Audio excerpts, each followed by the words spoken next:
Sir, അപ്പോൾ അതിൻ്റെ ഒരു രണ്ടാം ഘട്ടമായിട്ട് ലീഗൽ ആൻഡ് ഡോക്യുമെൻ്റ് വെരിഫിക്കേഷൻ, അതിൽ തന്നെ മുൻ പ്രമാണങ്ങൾ നമ്മൾ എത്ര വർഷത്തെ പരിശോധിക്കണം, അല്ലെങ്കിൽ എന്തുകൊണ്ടാണ് നമ്മൾ ഈ 30 വർഷത്തെ രേഖകൾ പരിശോധിച്ചതിന് ശേഷം മാത്രം ഒരു ലാൻഡ് പർച്ചേസ് ചെയ്യണം എന്ന് പറയുന്നത്? നോർമലി ഒരു ലാൻഡ് എടുക്കുമ്പോൾ നമുക്ക് ഏറ്റവും എളുപ്പമാർഗ്ഗം ഞാൻ പറയുകയാണെങ്കിൽ ഒരു ബാങ്ക് ലോൺ അപ്രോച്ച് ചെയ്യണം. എല്ലാ ഡോക്യുമെൻറ്റ്സും അവർ കറക്റ്റായിട്ട് വാങ്ങിച്ചു വയ്ക്കും. ഓക്കെ, തലവേദനയില്ല. ആ ഒരു സമയത്ത് തലവേദനയേ ഉള്ളൂ. അല്ലെങ്കിൽ സാധാരണ ഒരു ലാൻഡ് ഡോക്യുമെൻ്റ് വാങ്ങിക്കാൻ നമുക്ക് അതിൻ്റെ പഴയ ടൈറ്റിൽ ഡീഡ് വേണം, അതിനകത്ത് എന്തെങ്കിലും അവകാശമുണ്ട്, അതിൻ്റെ പുറകത്തെ ടൈറ്റിൽ ഡീഡ് വേണം. ഇങ്ങനെ നമുക്കൊരു ചിലപ്പോൾ ഒരു ഭാഗപത്രം കിട്ടിയായിരിക്കും, ആ ഭാഗപത്രം രജിസ്റ്റേർഡ് ആണോ എന്ന് നോക്കണം. ഇങ്ങനെയുള്ള കാര്യങ്ങളൊക്കെ നോക്കി പോകും. പക്ഷേ ബാങ്കിനെ സംബന്ധിച്ച് ബാങ്ക് നോർമലി ലോൺ പാസ്സാക്കണമെങ്കിൽ ബാങ്കിന് ലൊക്കേഷൻ സ്കെച്ച് വേണം, പൊസഷൻ സർട്ടിഫിക്കറ്റ് വേണം, എൻകംബ്രൻസ് വേണം, നോൺ ലയബിലിറ്റി സർട്ടിഫിക്കറ്റ് വേണം. അതുപോലെ തന്നെ ഈ നമ്മുടെ ടൈറ്റിൽ ഡീഡ് ക്ലിയർ ആയിരിക്കണം, അതിൻ്റെ മുൻ ഓൾ ടൈറ്റിൽ വേണം, പിന്നെ നമ്മുടെ പ്ലാൻ ആൻഡ് സ്കെച്ച് വേണം, നമ്മുടെ എസ്റ്റിമേറ്റ് വേണം. അപ്പം ബാങ്കിനെ സംബന്ധിച്ചൊരു പ്രോപ്പർട്ടി അവർ നമുക്ക് ലോൺ തരണമെങ്കിൽ ഡോക്യുമെൻറ്റ് സൈഡ് ക്ലിയർ ആയിരിക്കും, ഒരു ലീഗൽ ഒപ്പീനിയൻ അവരെടുക്കും. ഇപ്പോൾ ഞാൻ പറയും, നമ്മളൊരു വീട് വയ്ക്കുകയാണെങ്കിൽ ഒരു ചെറിയ ഹൗസിംഗ് ലോൺ പിന്നെ അവൈൽ ചെയ്യുന്നത് ഏറ്റവും നല്ലതാണ്. അറ്റ് ദ ഇയർലിയസ്റ്റ് ക്ലോസ് ചെയ്തു കുഴപ്പമില്ല. പക്ഷേ ഡോക്യുമെൻറ്റ് സൈഡ് നമുക്ക് ആ ഒരു വൺ ടൈമിൽ തീർത്തെടുക്കാൻ സാധിക്കും. മറ്റേ നമുക്ക് അങ്ങനെയല്ല. മറ്റേ ഇതെല്ലാം നമ്മൾ കളക്ട് ചെയ്യേണ്ടി വരും. ഒരു പ്രോപ്പർട്ടി ബാങ്ക് ലോൺ വെച്ചാൽ പിന്നെ നിങ്ങൾക്കൊന്നും പേടിക്കാനില്ല, എല്ലാ ഡോക്യുമെൻറ്റ്സും അതിനകത്ത് കറക്റ്റാണ്. കാരണം ബാങ്ക് ലോൺ തരണോ സാങ്ഷൻ ചെയ്യണോ ഇതെല്ലാം അവർ വാങ്ങിച്ച് വെച്ചിട്ട് അവരുടെ നോംസ് ആൻഡ് കണ്ടീഷൻസാണ്. അല്ലെങ്കിൽ നമ്മൾ അതിന് പോയി ഇങ്ങനെ പോകും. നോർമലി ഇപ്പോൾ നമ്മളൊരു ലാൻഡ് വാങ്ങിക്കുമ്പോൾ അത്ര ഡീപ്പായിട്ട് ശ്രദ്ധിക്കത്തുമില്ല. പക്ഷേ അതൊരു ഞാൻ പറയാം, എപ്പോഴും ലാൻഡ് വാങ്ങുന്നതിന് മുമ്പ് നമ്മളൊരു അഡ്വക്കേറ്റിൻ്റെ സഹായം തേടുന്നത് 100% നല്ലതാണ്. കാരണം അഡ്വക്കേറ്റ് നമ്മൾ ഡയറക്റ്റ് എന്തൊക്കെ പേപ്പേഴ്സാണ് ഇന്ന് നോക്കേണ്ടതെന്നുള്ളത് അങ്ങനെ നോക്കിയിട്ട് ആ പേപ്പേഴ്സ് എല്ലാം കറക്റ്റ് ആണെങ്കിൽ മാത്രമേ ലാൻഡിലേക്ക് പോകാം. കാരണം ലാൻഡ് വാങ്ങുന്നത് പെട്ടെന്ന് നടക്കും. ഇപ്പോഴത്തെ നിങ്ങൾക്ക് തരുന്ന ഓണറും നിങ്ങളും തമ്മിലുള്ള ഡീഡ് മാത്രമേ ലാൻഡ് സെയിലെന്ന് പറയുന്നത്. പക്ഷേ അതിൻ്റെ പുറകിൽ എന്തെല്ലാം പേപ്പറുകൾ ആവശ്യമുണ്ടോ എന്നുള്ള കളക്ട് ചെയ്ത്, ഒരു പക്ഷേ അയാൾ കളക്ട് ചെയ്ത് കാണത്തില്ല, പക്ഷെ നിങ്ങൾക്ക് നാളെ അത് ആവശ്യമായിട്ട് വരും. അപ്പോൾ അത് നിങ്ങൾ നോക്കിയിട്ട് സേഫ് പീരീഡ് ഒരു 2 വീക്സ് അല്ലെങ്കിൽ 3 വീക്സ് കൊടുത്തുകൊണ്ട് വേണം പല പേപ്പറുകളും. ഇപ്പം എൻകംബ്രൻസ് പൊസിഷനൊക്കെ അപ്ലൈ ചെയ്ത് 2 ദിവസം 3 ദിവസം കഴിഞ്ഞാൽ കിട്ടുകയുള്ളൂ. അക്ഷയ കേന്ദ്രത്തിൽ കിട്ടണമെങ്കിൽ 2 ദിവസം 3 ദിവസം എടുക്കും. അപ്പോൾ ഇതെല്ലാം കളക്ട് ചെയ്ത് ലീഗൽ ഒപ്പീനിയൻ വാങ്ങിച്ചിട്ട് വേണം നിങ്ങൾ ഫൈനൽ മ്യൂട്ടേഷൻ നടത്താൻ. അങ്ങനെ നടത്താൻ ആ ഡോക്യുമെൻറ്റ്സ് എല്ലാം നടത്തിയാൽ പിന്നെ യാതൊരു പ്രശ്നങ്ങളും നിങ്ങൾക്ക് അവസ്ഥയെ സംബന്ധിച്ച് ഉണ്ടാവില്ല. അത് എവിടെ കൊണ്ടുകൊടുത്താലും നിങ്ങളുടെ ഡോക്യുമെൻറ്റ്സ് എല്ലാം ക്ലിയർ ആണ്. അപ്പോഴേ ലോൺ പ്രോസസ്സിങ്ങിലേക്ക് പോകും. നാളെ വ്യവസ്ഥ കൈമാറ്റം ചെയ്യണമെങ്കിൽ എളുപ്പമാണ്. നമ്മൾ ഈ വീട് നിർമ്മിക്കാനല്ലാതെ നമുക്ക് ബാങ്കിൽ നിന്ന് ലോൺ എടുക്കാൻ പറ്റുമോ? സ്ഥലം മേടിക്കാനായിട്ട് കിട്ടും. പിന്നെന്താ? അതുകൊണ്ട് തന്നെ സാർ, ഇപ്പം ഞാൻ ഒരു ഉദാഹരണം പറയുകയാണ്. ഇപ്പം ഞാനൊരു പാർട്ടിയുടെ കയ്യിൽ നിന്ന് സ്ഥലം മേടിക്കുകയാണ്. അപ്പം അവർ ഹസ്ബൻഡിൻ്റെയും വൈഫിൻ്റെയും കൂടെ പേരിലുള്ള ഒരു സ്ഥലമാണ് എനിക്ക് സെയിൽ ചെയ്യുന്നത്. അതിനുശേഷം അവർക്കൊരു ഡിവോഴ്സ് അങ്ങനെ എന്തെങ്കിലും പ്രശ്നം ഉണ്ടായി. ഇപ്പം അതിനുശേഷം ഞാൻ ഈ സ്ഥലം മേടിച്ചു, അതായത് ഇവരുടെ ഡിവോഴ്സിന് മുന്നെയാണ് ഞാൻ ഈ സ്ഥലം മേടിച്ചത്.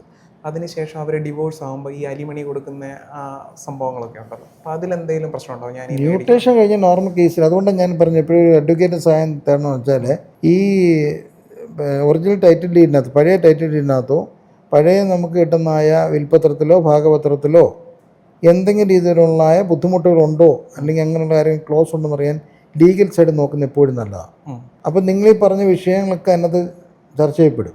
നമ്മളിപ്പോൾ മ്യൂട്ടേഷൻ ലെവലിൽ നമ്മുടെ ഭാഗം നോക്കുമ്പോൾ ഇത്രേ ഉള്ളൂ. പക്ഷെ അവർ കുറച്ചുകൂടെ പുറമോട്ടൊരു ബാങ്കിൻ്റെ ആസ്പെക്റ്റ് എന്നുകൊണ്ട് അവർ നോക്കും.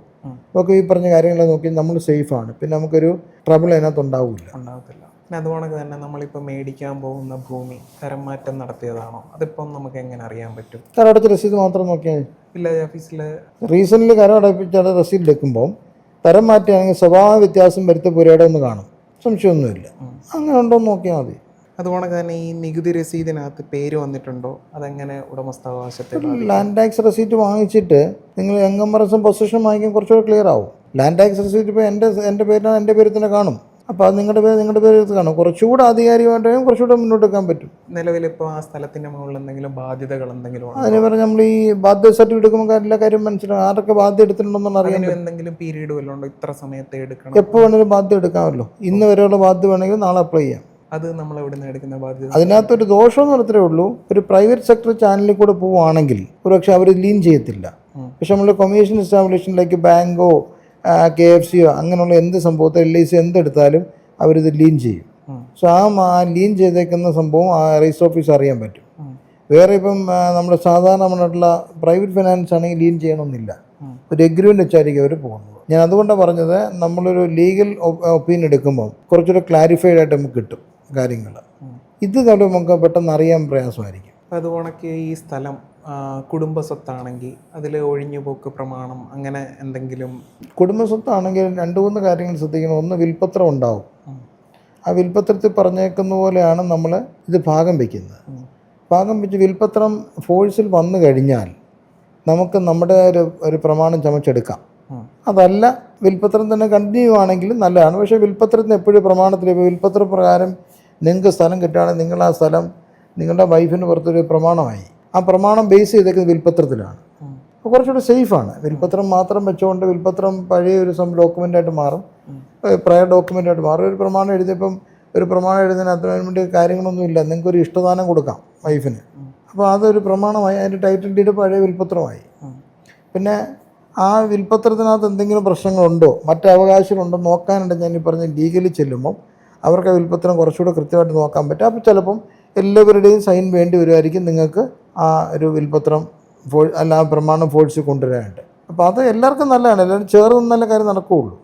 ഇപ്പോൾ ചില കേസുകളൊക്കെ വ്യക്തമല്ലാത്ത വിൽപ്പത്രം വരും, പലതും കൂട്ടിക്കുഴച്ച് കിടക്കുന്ന. അവിടെയൊക്കെയാണ് നമുക്ക് ശരിക്കും ഒരു ലീഗൽ അഡ്വൈസ് ഇല്ലെങ്കിൽ ഉള്ള ദോഷം. നമുക്ക് ആ വസ്തു ഒരിക്കലും ട്രബിൾ ഫ്രീ ആയിട്ട് കൊണ്ടുനടക്കാൻ ഒക്കത്തില്ല, എന്നും പ്രശ്നങ്ങൾ കാണും. അപ്പം ഒരു ലീഗൽ അഡ്വൈസ് 100% വേണം. ഇപ്പം നമ്മൾ ആ ലീഗൽ പാർട്ടൊക്കെ ക്ലിയർ ആണ്. അപ്പം നമ്മൾ ഇതിൻ്റെ ഒരു വില നിശ്ചയിക്കുന്നത് അല്ലെങ്കിൽ അതിൻ്റെ ഒരു ഫെയർ വാല്യൂ എങ്ങനെയാണ് നമ്മൾ? ഇപ്പം നാട്ടിൽ കുറച്ച് ബ്രോക്കർമാരും 2 പാർട്ടിയും തമ്മിലുള്ള ഒരു അണ്ടർസ്റ്റാൻഡിങ്ങിലാണ് ഇപ്പം നമ്മൾ അതിൽ തുക നിശ്ചയിക്കുന്നത്. അതിലൊരു ഫെയർ വാല്യൂ എന്ന് പറയുന്നത് ഗവൺമെൻറ് നിശ്ചയിച്ചിരിക്കുന്ന ഒരു വാല്യൂ ഓരോ സ്ഥലത്തും ഉണ്ട്. പക്ഷേ ഇതൊന്നും നമ്മൾ ഈ ആധാരം രജിസ്റ്റർ ചെയ്യുന്ന സമയത്തൊന്നും ആ ഒരു ഫെയർ വാല്യൂ വെച്ചിട്ടാണോ നമ്മൾ ഇത് രജിസ്റ്റർ ചെയ്യുന്നത്? അല്ലെങ്കിൽ അതിനുള്ള ഒരു മാനദണ്ഡം എന്താണ്? നമ്മൾ എങ്ങനെയാണത് നമ്മൾ ആ ഒരു വാല്യൂയിലോട്ട് എത്തുന്നത്? ഫെയർ വാല്യൂ ഒരു നല്ല കൺസെപ്റ്റായിട്ടാണ് വന്നത്. പക്ഷേ ഫെയർ വാല്യൂ ഏറ്റവും മോശം കൺസെപ്റ്റായിട്ട് പ്രതിഫലിച്ചു. പല സ്ഥലങ്ങളിൽ വയലിനിട്ടേക്ക് 20 ലക്ഷം രൂപയും റോഡ് സൈഡിട്ടേക്ക് 25 ലക്ഷം രൂപയ്ക്ക്, അവിടെ 4 സെൻറ്റ് കൊടുത്ത് 25 ലക്ഷം രൂപ കിട്ടത്തില്ല. അപ്പോൾ ഇതൊരു എങ്ങനെ ഒരു ടെക്നിക്കൽ എറർ പല സ്ഥലങ്ങളിലും സംഭവിച്ചിട്ടുണ്ട്. അടൂർ തന്നെ സംഭവിച്ചിട്ടുണ്ട്. അടൂർ പല സ്ഥലങ്ങളിൽ 30 ലക്ഷം രൂപയ്ക്ക്, അവിടെ ഒരു ഒറിജിനൽ ലാൻഡിന് 10 ലക്ഷം രൂപ വിലയില്ല. അപ്പോൾ ഇത് ഫെയർ വാല്യൂ നമുക്ക് ഡിപ്പെൻഡബിൾ അല്ല. പക്ഷേ ഫെയർ വാല്യൂ ഒരു മസ്റ്റാണ്. ഫെയർ വാല്യൂ വെച്ച് നമുക്ക് എഴുതാൻ പറ്റുമോ? ഇല്ലെങ്കിൽ ആ ഫെയർ വാല്യൂ കറക്ഷനായിട്ട് നമ്മൾ പോവുകയും അത് കറക്റ്റ് ആയില്ലെങ്കിൽ കോടതിയിൽ പോയി ഫെയർ വാല്യൂ കറക്റ്റ് ചെയ്യുന്ന ഒരു ലോങ് പ്രോസസ്സാണ് ചെയ്യാൻ. പല സ്ഥലങ്ങളിൽ ഇപ്പം ടൗൺഷിപ്പിന് ഇറക്കുന്ന ടൗൺഷിപ്പിന് 20 ലക്ഷം, കണ്ടത്തിന് 20 ലക്ഷം രൂപ, ഇങ്ങനെയൊക്കെ ഫെയർ വാല്യൂ ഇട്ട് പോയേക്കുക. എന്ന് വെച്ചാൽ അത് ആ ഒരു എക്സ്പീരിയൻസ് ഇല്ലാത്ത ആൾക്കാരൊരു ക്രമീകരണം സംഭവിച്ചു പോയതാണത്. അപ്പോൾ ഫെയർ വാല്യൂ നമുക്ക് മാറ്റണമെങ്കിൽ ഒരു ലെങ്തി പ്രോസസ്സാണ്. മാറ്റാതിരിക്കാൻ നമുക്ക് തോന്നുന്നു, നമുക്ക് കാര്യകാരണം സഹിച്ച് വേണം മാറ്റാം. പക്ഷേ യു ഷുഡ് ടേക്ക് ടൈം. കാരണം നമ്മുടെ നാട്ടിൽ പ്രോസസ് കുറേ സമയം എടുക്കുന്നത്. ചിലപ്പോൾ ആർ ഡെലിവറി കറക്റ്റായെന്ന് വരത്തില്ല, ചിലപ്പോൾ അല്പം കൂടെ മുന്നോട്ട് നമുക്ക് നീങ്ങിപ്പോകേണ്ടി വരും. പിന്നെ സ്ഥലം വാങ്ങിക്കുക എന്ന് പറയുമ്പോൾ സ്ഥലത്തിന് നമ്മുടെ നാട്ടിൽ കാണുന്നതെല്ലാം മോഹവിലയാണ് 90%.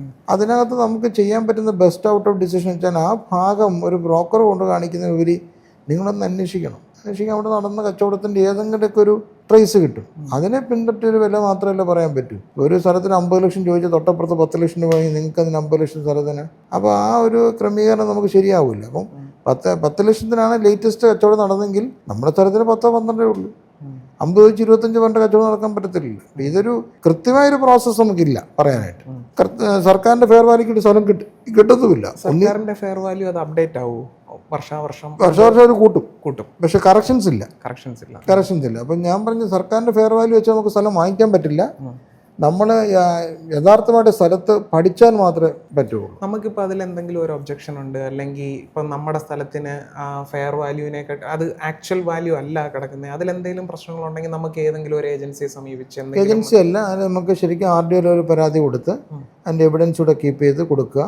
ചില ആൾക്കാർ ചില ഓഫീസുകളിൽ വളരെ പെട്ടെന്ന് നീക്കി വില്ലേജ് ഓഫീസിൽ കൊടുത്ത് റിപ്പോർട്ട് വാങ്ങിച്ചൊക്കെ മുന്നോട്ട് പോകും. ചിലരതൊരു കോടതി ഡയറക്ഷൻ വരട്ടെ എന്ന് വെച്ച് വെയിറ്റ് ചെയ്യും.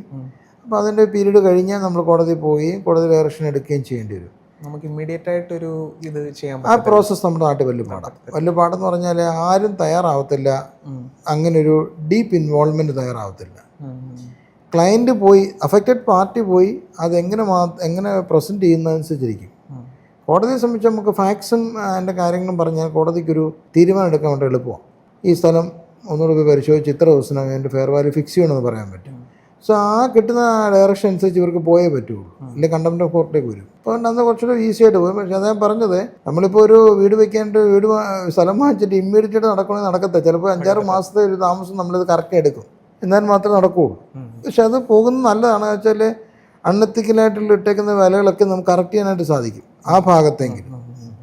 അത് ബാക്കിയുള്ള ഇപ്പം സറൗണ്ടിങ്സിലുള്ള ഇപ്പം നമ്മൾ പോയി കഴിഞ്ഞാൽ നമ്മുടെ ചുറ്റുപാടുമുള്ള ബാക്കി ചുറ്റുമുള്ളവർക്ക് നിങ്ങളുടെ ഈ കേസിൻ്റെ വിധി വെച്ചിട്ട് ആ കക്ഷി തരാമല്ലോ. അപ്പോൾ ബാക്കിയുള്ളതും കറക്റ്റ് ആവും ഓട്ടോമാറ്റിക്കലി ഇതിൻ്റെ കൂടെ. അത് ഇട്ടേക്കുന്ന ഒന്നും ഒരു റീസണബിൾ പ്രൈസിംഗ് ഒന്നും അല്ലെന്നേ. ഇപ്പോൾ അടൂർ ടൗണിൽ കിടന്ന പ്രൈസ് ഇവിടെ ഇടും, എവിടെ കിട്ടാന്? അടൂർ ടൗണിൽ ചിലപ്പോൾ 30 ലക്ഷം കിട്ടും, നമുക്ക് ഇവിടെ 15 ലക്ഷം കിട്ടുകയുള്ളൂ. അടൂർ ടൗണിൽ ഇത്ര മാറി അയക്കുന്നത്. അപ്പം ഇവിടെ 30 ലക്ഷം ഏതെങ്കിലും കച്ചവടം നടക്കൂ. അപ്പോൾ ഞാൻ പറയുന്നത് റീസണബിൾ പ്രൈസിങ്ങോ അല്ലെങ്കിൽ ജഡ്ജ്മെൻറ്റൽ പ്രൈസോ ഒന്നും അല്ല ഇട്ടേക്കുന്നത്. ആരെങ്കിലും കുറേ പേര് ഇടുന്നു, ഇട്ടത് പാസ്സാക്കി പോകുന്നത് ആരും ശ്രദ്ധിക്കുന്നില്ല. ഇത് നിങ്ങൾ റിയൽ സിറ്റുവേഷൻ വരുമ്പോൾ മാത്രമേ ഈ ഫെയർ വാല്യൂ കൂടെ അല്ല. നിങ്ങൾക്കിപ്പം നോർമലി ഫെയർ വാല്യൂ അറിഞ്ഞിട്ട് എന്നെ ചെയ്യാനാണ്? സ്ഥലം വിൽക്കാൻ അല്ലെങ്കിൽ ഫെയർ വാല്യൂ അറിഞ്ഞിട്ട് എന്നെ ചെയ്യാനാണ്? സ്ഥലം വിൽക്കുന്ന ഒരു ലെവലിൽ സ്ഥലം വാങ്ങിക്കുന്ന സമയത്തുമാണ് ഈ ഫെയർ വാല്യൂ അനുസരിച്ചുള്ള കാര്യങ്ങളിലേക്ക് നമ്മൾ പോകുന്നത്. സർക്കാർ ഉദ്ദേശിക്കുന്ന അർത്ഥം തന്നെ ഫെയർ വാല്യൂ എന്നും പറഞ്ഞാണ് പോകുന്നത്. അതല്ലേ സംഭവിച്ചത്. ഫെയർ വാല്യൂ താഴെ നമുക്ക് ഒരിക്കലും രജിസ്റ്റർ ചെയ്യാൻ പറ്റത്തില്ല, അതിന് മുകളിലോട്ട് ചെയ്യാൻ പറ്റും. അത്രയും